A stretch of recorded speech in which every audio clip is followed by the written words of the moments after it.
Let's mic history को जानो।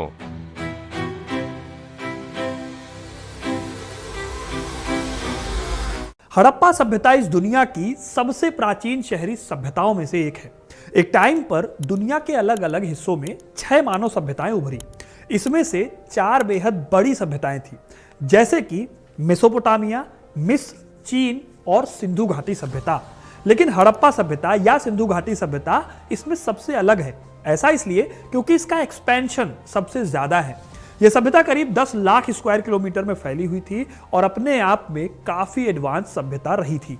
यह सभ्यता इतनी बड़ी है कि आज भारत और पाकिस्तान दोनों देशों में इसके इंपॉर्टेंट स्थल पाए जाते हैं। हड़प्पा के सबसे बड़े शहर आज के टाइम पर पाकिस्तान में ही हैं, जैसे कि मोहनजोदड़ो, हड़प्पा, चन्हूदड़ो, गनवेरीवाला और कोटजीजी। ये सारे के सारे जो हड़प्पन साइट्स हैं ये पाकिस्तान में मौजूद है। दोस्तों, पाकिस्तान में कई ऐसी ऐतिहासिक और नॉन इस्लामिक जगहें हैं जिन पर बहुत ध्यान नहीं दिया जाता, लेकिन हड़प्पा को लेकर पाकिस्तान को एक खास लगाव है। आज मैं आपको बताऊंगा कि हड़प्पा सभ्यता को पाकिस्तान में किस तरह से पढ़ाया जाता है या देखा जाता है, कैसे पाकिस्तान हड़प्पा के टाइम को विभाजन का आधार बना देता है, और क्यों जिस देश में मोहम्मद बिन कासिम को पहला पाकिस्तानी माना जाता है, जहां का इतिहास ही कासिम के भारत आगमन से शुरू होता है, वहां पर हड़प्पा को पढ़ाने में इन लोगों को दिक्कत क्यों नहीं होती, और हड़प्पा को महत्व देने के बावजूद आज पाकिस्तान में क्यों ऐसी हड़प्पन साइट्स हैं जो पतन के कगार पर पहुंच गई हैं। इसलिए इस वीडियो को अंत तक जरूर देखिएगा, क्योंकि अपना इतिहास नहीं जानोगे तो खुद को कैसे पहचानोगे।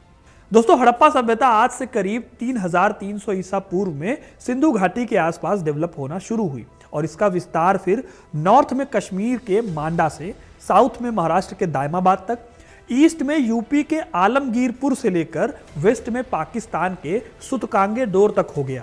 ये पूरा एरिया करीब 10 लाख स्क्वायर किलोमीटर के एरिया तक का था, जिसमें करीब 50 लाख लोग रहा करते थे। आगे जाकर 1300 ईसा पूर्व में इस सभ्यता का पतन हो गया। इसके करीब 3000 साल बाद साल 1920 में इस सभ्यता को खोजा गया। इस खोज ने भारत को दुनिया की सबसे पुरानी सभ्यताओं की धरती में शामिल कर दिया। जो अंग्रेज कहा करते थे कि भारत असभ्य है, इसका कोई इतिहास नहीं है, हड़प्पा के एडवांस अर्बन फीचर्स ने उन्हें चुप करा दिया। इसीलिए जब देश का विभाजन हुआ तो दोनों देशों ने इसे अलग अलग तरीके से देखा और अलग अलग तरीके से पढ़ाना शुरू किया। अब पाकिस्तान में हड़प्पा सभ्यता के बारे में क्या पढ़ाया जाता है, उसे जानने से पहले मैं आपको यह बताना चाहता हूं कि पाकिस्तान में हड़प्पा की जो साइट्स हैं, वहां की जो स्थल हैं, उनकी हालत क्या है। देखिए, आज पाकिस्तान में हड़प्पा सभ्यता से जुड़े स्थलों की हालत दिन ब दिन खराब हो रही है, और पाकिस्तान की सरकार इसके लिए कुछ खास कदम उठा नहीं रही है। जो भी है वो कागजों पर दिखता है, जमीन पर नहीं दिखता। साल 1920 से लेकर 2024 तक, यानी 100 सालों से भी ज्यादा के वक्त में हड़प्पा सभ्यता के सिर्फ 1/3 हिस्से को खोदा जा सका है। इसमें करीब 1052 साइट्स हैं, और इन 1052 में से 400 साइट्स पाकिस्तान में मौजूद हैं। लेकिन आज पाकिस्तान की लापरवाही के चलते ज्यादातर साइट्स बंद हो चुकी हैं या फिर बर्बादी की कगार पर है। एग्जाम्पल के लिए 1980 में फ्रांस के आर्कियोलॉजिस्ट ज्वां फ्रांसवा जेरिज ने बलूचिस्तान में हड़प्पा काल से जुड़ी एक साइट को खोजा था। इस जगह को आज दुनिया मेहरगढ़ के नाम से जानती है। यह जगह साउथ एशिया में खेतीबाड़ी और पशुपालन की सबसे पुरानी साइट्स में से एक मानी जाती है। लेकिन करीब 300 हेक्टेयर में फैली ये धरोहर आज लगातार बर्बाद होती जा रही है, तस्करों के हाथों लूटी जा रही है। इसमें से कुछ बार पुलिस ने इन तस्करों को पकड़ा भी है, लेकिन यहां पर तस्करी की जो घटनाएं हैं वो बहुत ज्यादा नॉर्मल हैं, और इन पर रोक लगा पाना बहुत मुश्किल रहा है। अब ये सब बातें सुनकर आपको लग रहा होगा ना कि पाकिस्तान बिल्कुल ध्यान नहीं दे रहा है, लेकिन आपको जानकर हैरानी होगी दोस्तों कि हड़प्पा के स्थलों के साथ भले ही इस तरह की घटनाएं आज सामने आ रही हों, लेकिन पाकिस्तान में हड़प्पा सभ्यता के बारे में पढ़ाया जरूर जाता है, और इसके पीछे की वजह है हड़प्पा का धर्म और यहां की राजनीति। अब आप कहोगे कि भाई हड़प्पा का धर्म तो हमें पता है नहीं, फिर पाकिस्तान क्यों हड़प्पा के बारे में पढ़ाने से पीछे नहीं हटता। ऐसा क्यों है कि वो मोहम्मद बिन कासिम के बारे में पढ़ाता है, उससे पहले के इतिहास के बारे में नहीं बताता, मगर जब बात आती है हड़प्पा की तो हड़प्पा सभ्यता के बारे में आराम से पढ़ाया जाता है। देखिए, इसका जवाब यह है कि पाकिस्तान में इतिहास को इस्लाम के नजरिए से लिखा गया। यही वजह है कि भारत पर सबसे पहले हमला करने वाले मोहम्मद बिन कासिम को पहला पाकिस्तानी माना जाता है पाकिस्तान में। यही नहीं, पाकिस्तान का ही द डॉन अखबार अपनी वेबसाइट के एक आर्टिकल में बताता है कि किस तरह से भारत को पाकिस्तानी किताबों में एक असभ्य की भूमि की तरह दिखाया जाता है, जिसे सबसे पहले मुसलमानों के आने के बाद लाइट दिखी, यानी कि उन्हें प्रकाश दिखा। अब आप खुद सोच सकते हैं कि 8वीं सदी से पहले के भारत के इतिहास में क्या ही पढ़ाया जाता होगा पाकिस्तान में। आज भी पाकिस्तान की किताबों में इतिहास या देश के बारे में इस्लाम के चश्मे से ही चीजें दिखाई जाती हैं। और ये सब शुरू हुआ था जब 1970 के दशक में जुल्फिकार अली भुट्टो का शासन आया। उन्होंने हड़प्पा, भगवान राम, आज़ादी के आंदोलन में सभी वर्गों की भूमिका को हटा दिया और पाकिस्तान में पढ़ाना शुरू किया महमूद गजनवी के बारे में, मोहम्मद बिन कासिम के बारे में एक हीरो की तरह। यही नहीं, अरब कमांडर मोहम्मद बिन कासिम को पहला पाकिस्तानी बनाकर उन्होंने पाकिस्तान के इतिहास को एक झटके में 8वीं शताब्दी से बांध दिया। इस दौर में पाकिस्तानी हुक्मरान अपने बच्चों को शुरुआत से बस एक बात समझाना चाहते थे, वो ये कि यह देश धर्म के आधार पर बना है, धर्म ही इनकी पहचान है और कोई दूसरी पहचान इनके लिए मायने नहीं रखती। इसी सनक के चलते बच्चों को पढ़ाया गया कि पाकिस्तान में दूसरे धर्मों के लिए कोई जगह नहीं है। इसीलिए स्कूली किताबों में जगह जगह आपको लिखा मिल जाएगा कि पाकिस्तान सिर्फ मुसलमानों का है, दुनिया पाकिस्तान और इस्लाम के खिलाफ साजिश कर रही है और मुसलमानों को काफिरों के खिलाफ जिहाद करना बहुत जरूरी है। वही हिंदू इतिहास से जुड़ी चीजों को पाकिस्तान ने साइड लाइन करना शुरू कर दिया। फॉर एग्जाम्पल, ब्राह्मण परंपराओं और बौद्ध और जैन धर्म के दौर में आगे आने वाले 16 महाजनपद या फिर मगध साम्राज्य का काल और आगे चलकर गुप्त काल, इन सब को पाकिस्तान ने पढ़ाना बहुत ज़्यादा ज़रूरी नहीं समझा। जबकि अगर आप देखें तो आज का पाकिस्तान इन सभी बड़े साम्राज्यों के अधीन हुआ करता था। वहीं इस बीच में हड़प्पा सभ्यता में अगर देखें तो ब्राह्मणवादी धर्म, बौद्ध धर्म या फिर हिंदू धर्म या फिर इस्लाम भी आपको नहीं मिलेगा।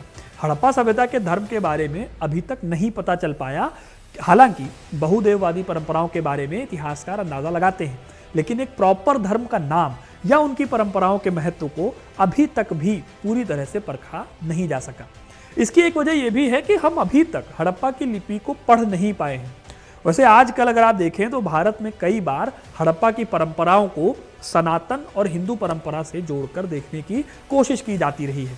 जैसे कि अगर आप इस योगी की मुहर को देखें तो अधिकतर लोग इस मुहर को भगवान शिव से जोड़कर देख लेते हैं, या फिर प्रकृति की पूजा को और बहुदेववाद की जो परंपरा रही है हड़प्पा सभ्यता में दिखती है, वो सनातन या हिंदू धर्म से लोग जोड़कर देखने लगते हैं।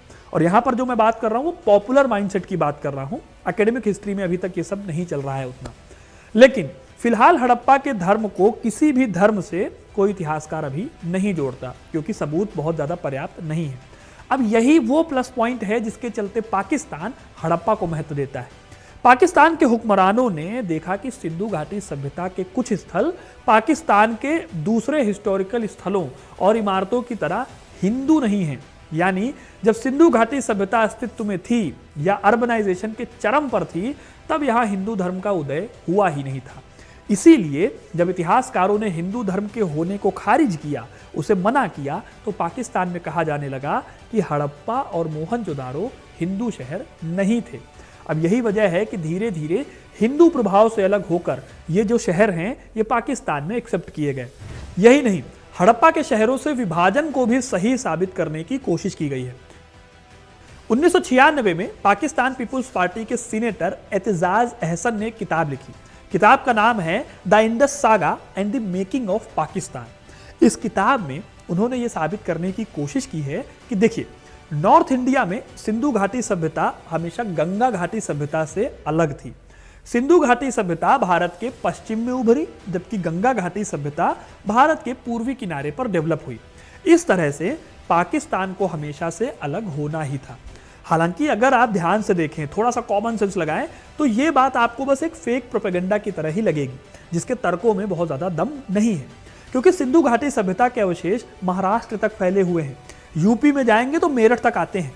लेकिन ये बात इतिहास के कुछ सबूतों को उठाकर साबित करने की कोशिश की जाती रही है, अपना एजेंडा सेट करने के लिए।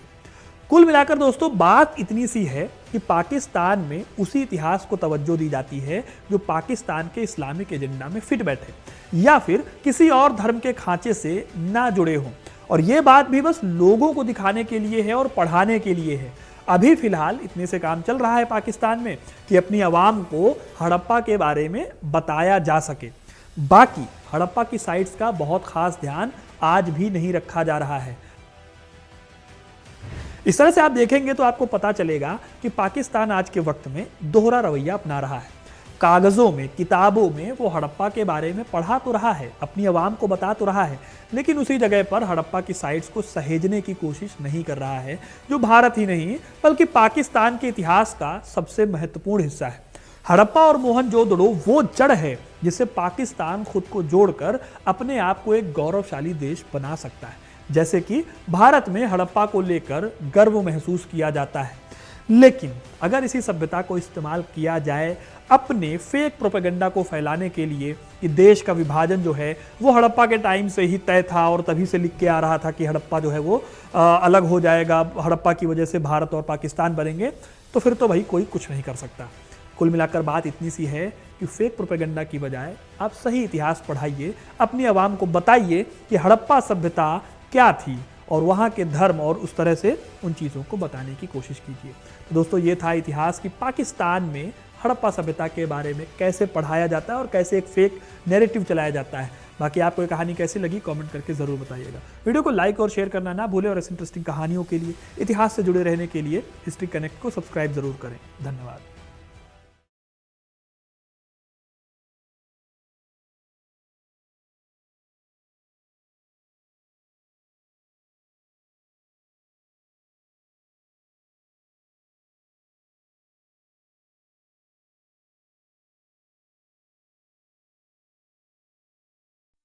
आप सुन रहे थे let's mike more than radio.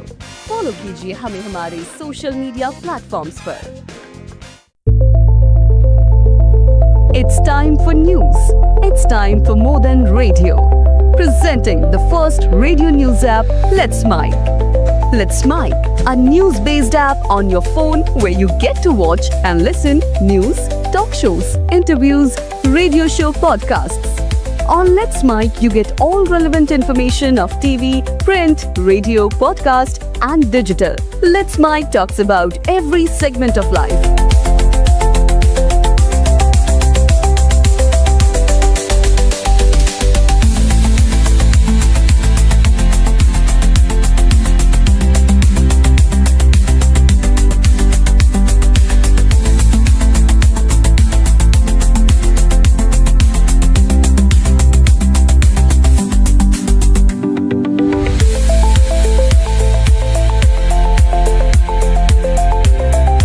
Download the app now from Play Store. Available both on Android and iOS mobile phones. Follow us on YouTube, Instagram, Twitter, LinkedIn, Facebook, Telegram, WhatsApp, Snapchat. Let's talk, let's connect, and let's mic.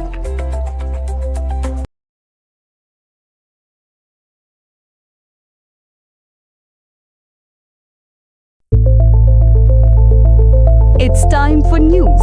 It's time for more than radio. Presenting the first radio news app, Let's Mic. Let's Mic, a news-based app on your phone where you get to watch and listen news, talk shows, interviews, radio show podcasts. On Let's Mic, you get all relevant information of TV, print, radio, podcast, and digital. Let's Mic talks about every segment of life.